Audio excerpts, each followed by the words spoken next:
Bonjour, bonjour.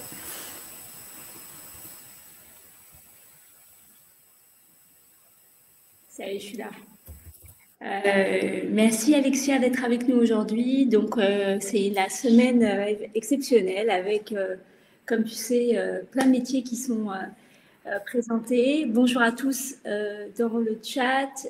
Pour commencer, si ça serait intéressant pour Alexia qu'on ait un petit mot des participants dans le chat. Vous écrivez directement dans la petite fenêtre dans quelle ville et quelle région vous êtes pour qu'on puisse se situer et voir toutes les différentes régions qui sont présentes dans le chat. Bérangère à Paris, j'imagine les uns et les autres vont nous répondre. Donc Alexia, c'est vraiment un plaisir de t'accueillir parce que tu es proche de Chance pour une raison simple, c'est que tu as fait le parcours Chance et tu nous as raconté ton expérience dans le podcast. Donc c'est un épisode génial où tu donnes beaucoup de courage à tout le monde sur le redémarrage, quoi, le fait de repartir sur des nouvelles voies.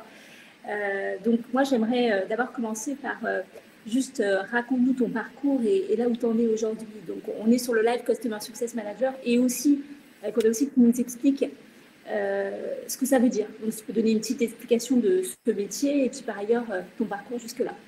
Ok. Moi, j'ai fait le parcours Chance l'année dernière. Enfin, je l'ai terminé l'année dernière. Ça fait à peu près 1 an maintenant. Et du coup, avant, j'ai eu pas mal d'activités qui n'avaient rien à voir les unes avec les autres.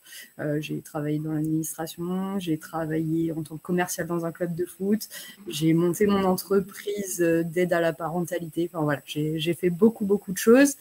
Et le point commun, c'est que j'ai surtout saisi des opportunités, mais j'avais jamais vraiment réfléchi à ce que je voulais faire et à comment justement aligner ma vie professionnelle avec mes envies. Du coup, le parcours Chance m'a vraiment aidé pour ça. Et aujourd'hui, du coup, je suis en alternance encore jusqu'à fin octobre pour valider un diplôme de bachelor en responsable marketing acquisition et surtout orienté donc Customer Success. Le Customer Success dans une entreprise, en fait, il est chargé de vérifier, de valider que le client est satisfait, mais plutôt en fait de manière proactive. C'est-à-dire qu'on ne va pas attendre qu'il y ait des problèmes pour résoudre le problème. On va essayer de réfléchir en termes de stratégie aux différents points qui pourraient être compliqués et on va essayer de trouver des solutions en amont en fait. Voilà. Et donc là, tu refais une formation après des années d'expérience. Et donc, quels sont les moteurs que ton parcours Chance t'a révélé et comment tu t'es décidé en fait? Pendant mon parcours Chance, j'ai vraiment identifié que j'aimais apprendre, j'aimais expérimenter. Je suis vraiment curieuse. J'aime bien sortir de ma zone de confort. J'ai pas un profil d'expert, donc j'aime bien apprendre beaucoup de nouvelles choses. Et ce qui m'a permis aussi d'identifier ce métier-là, c'est que par contre, j'ai besoin d'être dans une entreprise dont la mission a un sens pour moi. Donc plutôt des entreprises à impact ou environnemental ou dans l'éducation. Voilà, j'ai envie que ce que je fais, ça change un peu le monde, quoi. Donc, en tout cas, ça améliore vraiment la vie des gens. Et du coup, le poste de Customer Success, il avait du sens là-dedans parce que ça permet vraiment un client qui achète un produit, si le produit il répond pas à son besoin, s'il n'y a pas une transformation derrière, bah, en fait, c'est raté. Donc, l'idée, c'est de vraiment permettre au client d'être transformé par le produit qu'il achète et de réussir ça, quoi. Qu'il soit complètement satisfait et qu'il n'ait pas juste acheté quelque chose et qu'il se fasse faire derrière. Ouais. Et toi, tu as voulu l'environnement de l'éducation. Enfin, le secteur qui t'a intéressé, c'est l'éducation pour ce que tu expliquais, retour à l'impact. Est-ce que tu peux nous raconter, en gros, après, je veux vraiment que tous ceux qui nous écoutent posent toutes leurs questions. Tu peux nous raconter des rencontres. Est-ce qu'il y a eu des rencontres qui t'ont marqué, qui ont vraiment qui t'ont aidé à non seulement prendre ta décision, et à la fin, trouver de l'alternance, parce que c'est quand même pas évident de trouver une alternance.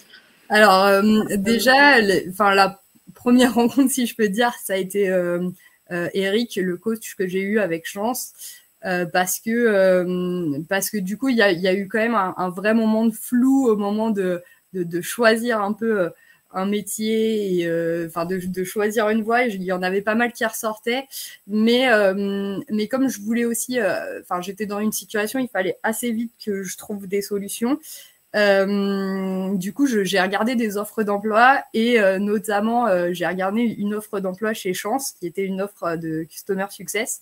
Et en parlant avec Eric, il m'a dit, je pense effectivement que ça colle bien avec tout ce qui était ressorti avant dans le parcours. Donc, il se trouve que j'ai postulé chez Chance, mais du coup, il n'y a pas d'expérience, ni même encore de vraies connaissances métiers liées à ça. Du coup, ça s'est pas finalisé avec Chance, mais ça m'a permis après d'ouvrir la voie des formations qui existaient.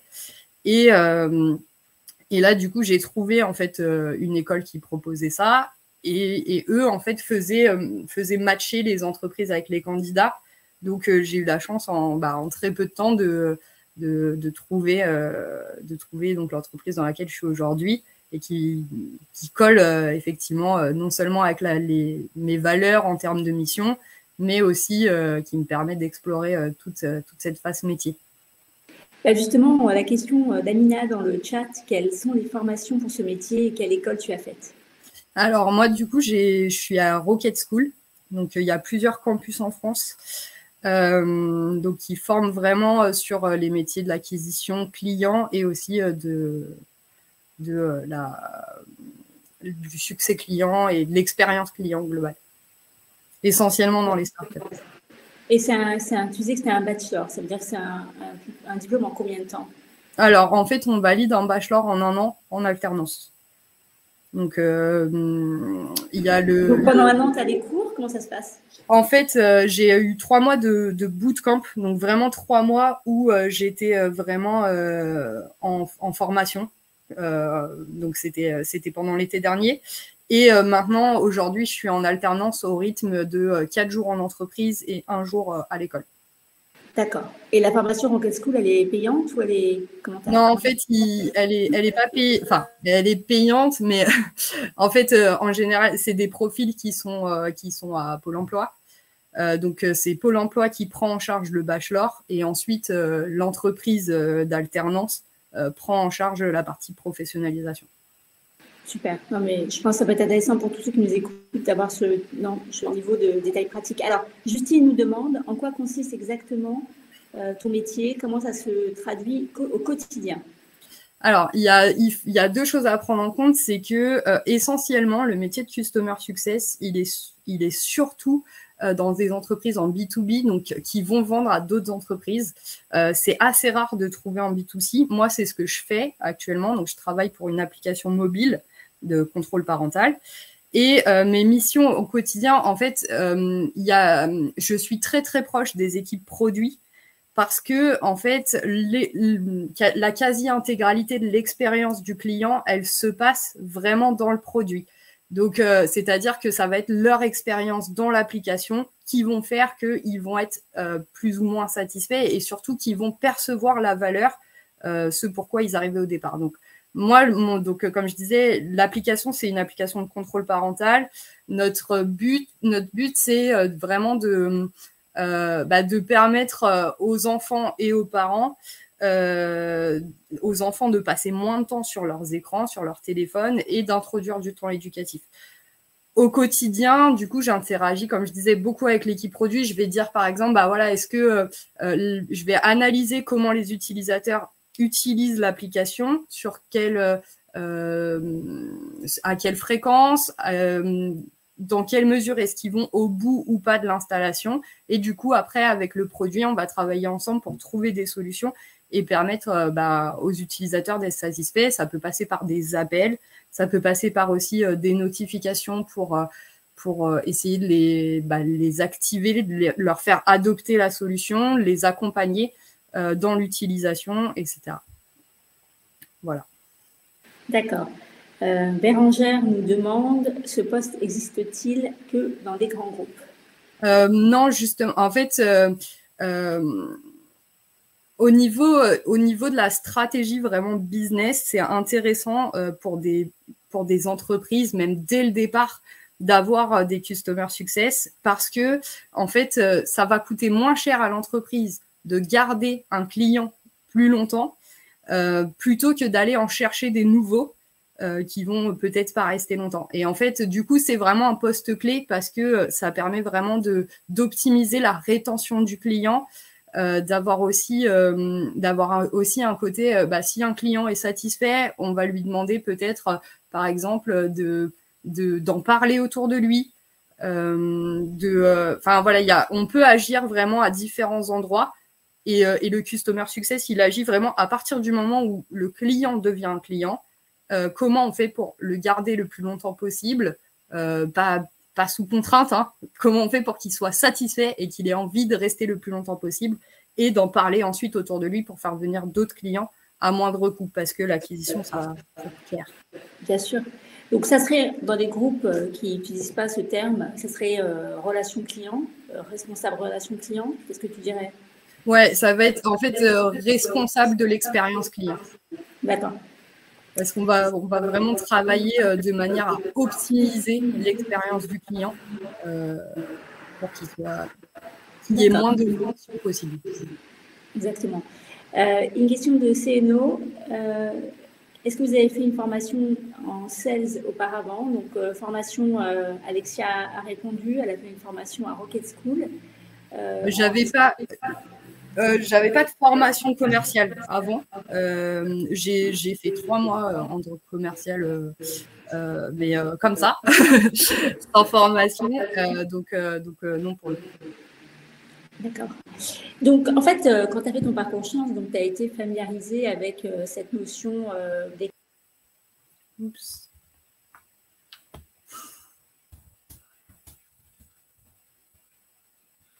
On a perdu l'équipe chance.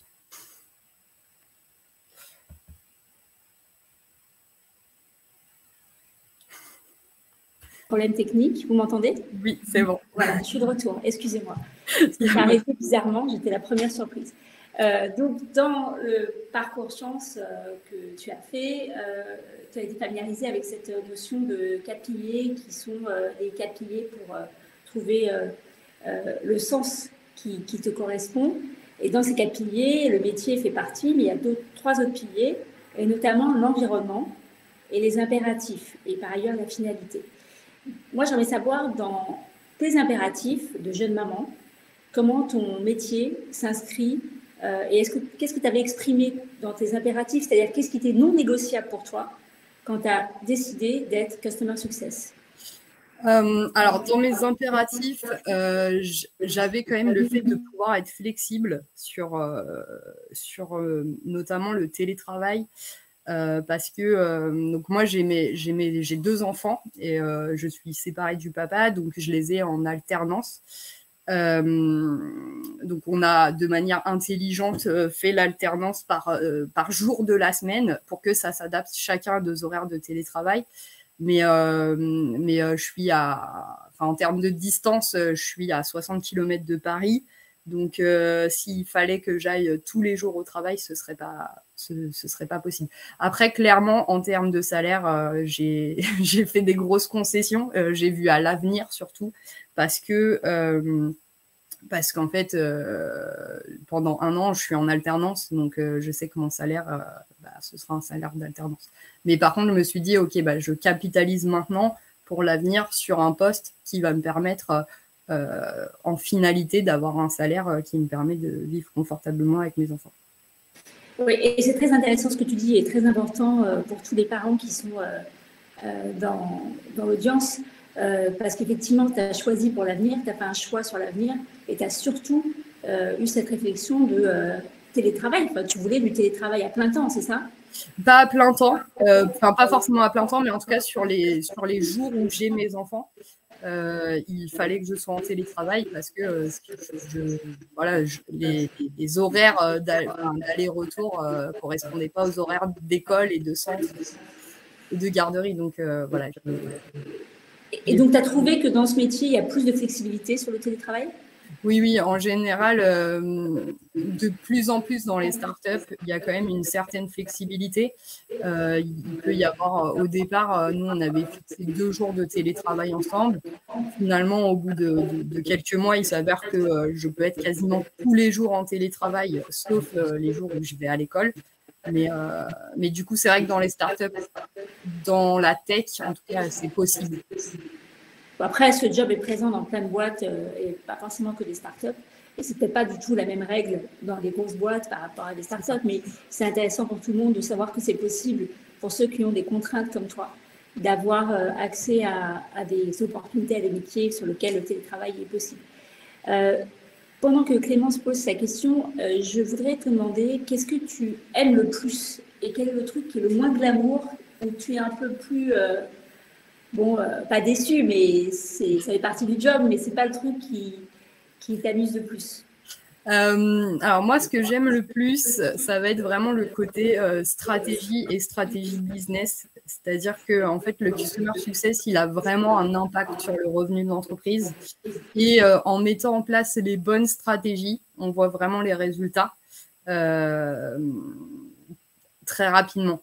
Enfin, plus ou moins rapidement, mais en tout cas, on peut les mesurer. Donc, moi, j'aime bien aussi avoir un œil sur la donnée et voir de quelle manière telle action impacte ou non tel résultat. Le côté que j'aime le moins, je pense que ça va être vraiment sur peut-être le côté copywriting où, par exemple, je vais rédiger une séquence de mails. Donc là, voilà, il faut vraiment réfléchir à la manière dont je vais la rédiger, etc. Ça, c'est. Mais après, il faut le faire. Donc là, sur ça, les outils IA aident pas mal. C'est sympa. Ah, tu utilises l'IA pour faire les séquences d'emails? Notamment. Pas que, mais je m'en aide, en tout cas. Ouais, c'est intéressant. Bah, c'est aussi intéressant pour ton profil parce que finalement, tu apprends ton nouveau métier et en plus, tu utilises des nouvelles technologies pour être en avance par rapport aux autres sur une technologie qui peut aussi avoir sa place dans ton métier à l'avenir. Ouais.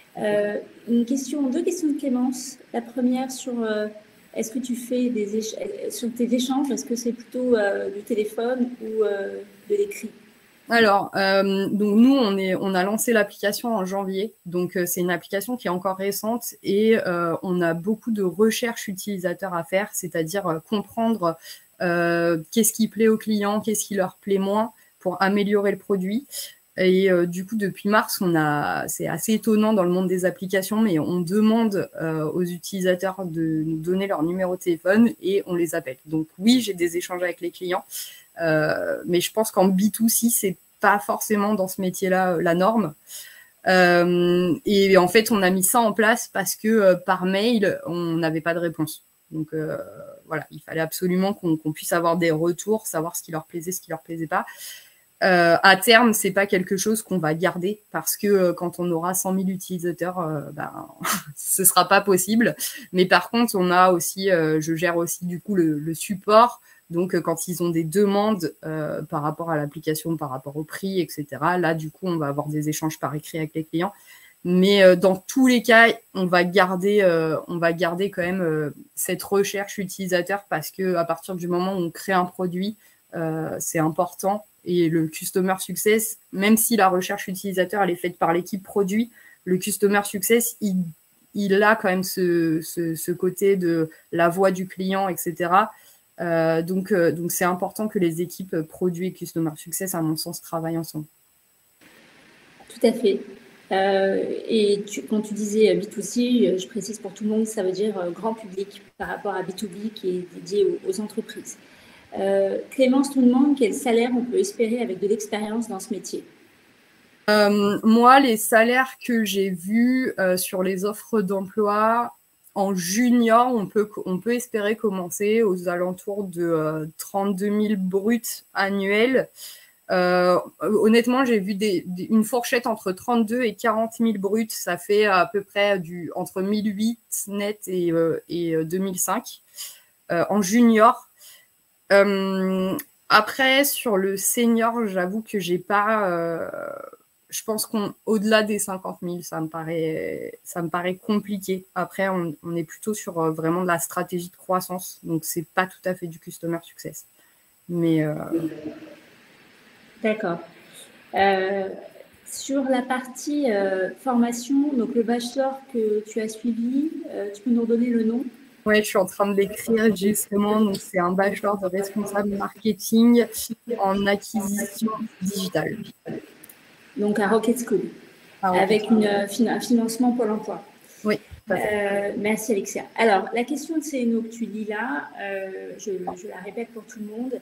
Il y a un cliché qui est le CSM, Customer Success, donc, est le dernier maillon de la chaîne et toutes les recommandations passent après celles des sales et du marketing. Est-ce que tu valides ce cliché ou tu n'y crois pas? Non, j'y crois pas. En tout cas, déjà pas en B2C parce que il y a généralement pas de sales ou alors c'est très, enfin c'est à la marge. En tout cas, dans mon cas, on n'a pas de sales et il n'est pas prévu qu'on en ait. Par rapport au marketing, je dirais que c'est plutôt l'inverse, c'est-à-dire que le marketing va être un peu au service quand même de la stratégie de rétention aussi, parce que si le marketing ne cible pas correctement, ou on va se retrouver avec des profils de clients qui vont dans tous les cas pas finir l'installation et qui du coup ne vont générer aucun revenu. Donc, je pense que c'est vraiment les trois métiers sont interdépendants les uns des autres parce que même en B2B, quand il y a des sales, du coup des commerciaux, si le commercial il essaye de vendre à n'importe quel prix son produit à un client, enfin à un prospect qui correspond pas du tout, qui a pas de besoin établi, etc. De toute façon, le CSM il pourra faire tout et n'importe quoi, il pourra pas le garder en fait, il n'y a pas de besoin. Donc je pense que voilà, dans une entreprise qui pense vraiment, qui met vraiment le client au centre, l'expérience du client au centre, il faut que ces trois pôles travaillent vraiment ensemble. Et comme tu dis, toi, tu as une grande curiosité, tu regardes les datas, tu t'intéresses, et je pense que toutes ces qualités vont faire de toi de plus en plus une customer success expérimentée, et donc tu auras une influence de plus en plus grande, à mon avis, par rapport à tes interlocuteurs. Est-ce qu'il y a d'autres questions de toutes ces personnes qui nous écoutent? Parce qu'on va devoir... Alors, Mathilde, il y a une grande partie d'analyse de données. Non, pas une grande partie d'analyse de données, mais c'est une partie qui apporte de la valeur. Qu'est-ce que selon je pense après ça dépend aussi de la maturité de l'entreprise et est-ce qu'il y a quelqu'un qui est dédié vraiment à l'analyse de données. Est-ce que après c'est important dans tous les cas si c'est pas le customer success qui le fait, que le customer success puisse voir avoir un visu ou un reporting sur la manière dont les utilisateurs utilisent le produit. Exactement. Pour agir à tel ou tel niveau. Ouais, donc du coup, au moins avoir accès aux données, être capable de les analyser, ça c'est vraiment idéal. Une dernière question de CNO, je vois CNO en train de taper. Non. Je voudrais qu'on termine ce live avec ton souhait pour l'avenir. Donc tu veux faire quoi maintenant que, imaginons ton alternance finie, qu'est-ce que tu souhaites et comment tu te visualises dans 1 ou 2 ans? Moi, j'aime vraiment le côté, comme je l'ai dit tout à l'heure, avoir un impact sur la stratégie business. En fait, c'est vrai que l'acquisition, ça m'intéresse pas trop, mais par contre, toutes les métriques vraiment d'adoption, de comment est-ce que le client est transformé, est-ce qu'il en parle, mettre en place des programmes de parrainage, etc. Enfin, vraiment mettre en place des actions qui vont avoir un impact stratégique sur le business. C'est comme ça que je vois la suite. Après, soit dans mon entreprise actuelle, soit dans une autre. Pour le moment, c'est encore en process. Bon, génial. Bah, écoute, on te souhaite vraiment que ça marche hyper bien dans ton entreprise au point où il te garde, on l'espère, après ce job, si ça te plaît. Merci beaucoup d'avoir partagé. Je souhaite à tout le monde d'avoir trouvé suffisamment d'informations dans cet échange, qui est vraiment plus qu'une conversation hein, sur ce métier. Et à très bientôt, Alexia. On suivra avec attention la suite de tes aventures. Ça marche. Après, si certains veulent me poser des questions sur LinkedIn, ah bah oui, vous pouvez tout à fait, si tu es OK, Alexia, oui. être ajouté sur LinkedIn. Donc, Alexia Petit, n'hésitez pas. Merci à tous. Bon après-midi. Bon après-midi. Oh, je vais le remettre là. Ah oui, mets ton LinkedIn là, comme ça. Ouais. Merci à tous de vos feedbacks. Venez cette semaine, il y a beaucoup de métiers très intéressants qui sont dévoilés jusqu'à vendredi. Je vais retrouver juste rapidement le lien. Ah oui, tu peux mettre ton lien LinkedIn. Ouais, comme ça, c'est plus simple. Parce que c'est vrai que c'est pas... Bon, en général, c'est oui. Non, mais vérifie. Oui, c'est pas un nom rare, donc il faut que tu aies le lien précis. Voilà. Super. Bon, Vous avez tous le lien de LinkedIn d'Alexia. Merci beaucoup, Alexia. À bientôt. À bientôt. Au revoir.